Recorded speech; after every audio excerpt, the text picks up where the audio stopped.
Hey y'all, it's your favorite economics teacher here to talk to you about this new big announcement that Mark Carney has made about the trade deal with China. So let's dive into it. The thing to remember about economics is that we are not in a bubble. We are not just looking at microeconomics, and you cannot look at one headline. Doug Ford is talking about losing jobs in Ontario when manufacturers from other countries are allowed to sell. That might be true, but that is not the whole picture. So let's dive into it. First, what is the deal? Well, Canada has made a deal with China that says that they can import a certain amount of electric vehicles to be sold in Canada. This accounts for about 3% of the vehicles that are sold every year in Canada that they're going to be allowed to import. Why? Well, in exchange for that, Mark Carney has secured China's reduction on tariffs, so a tax that people in China would have to pay if they imported items from Canada on things like vegetables, canola oil, and fish. Okay, why is this important to Canada? Well, again, we have to remember that we are our whole country. So while Ontario might be upset about this, we have excess canola oil, vegetables, and fish that the US is no longer purchasing up from us because the tariffs have priced them out.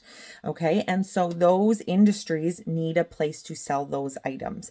And so having a partner like China is hugely beneficial when dealing with somebody like Trump putting tariffs on everything for the US.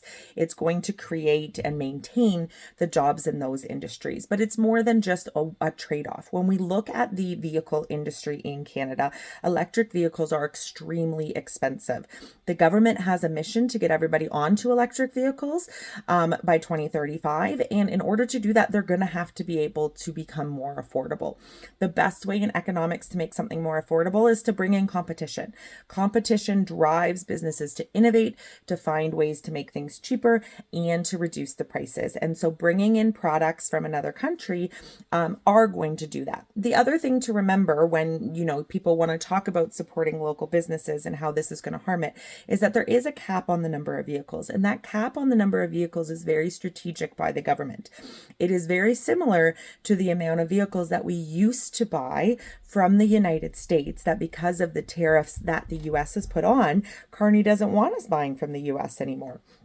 So this is a very strategic move to deal with the actions of the United States president and what is doing in a way that is hopefully not too harmful to jobs in Ontario. So remember, look at the full picture before you make your decision and don't believe single headlines. See you in the next one.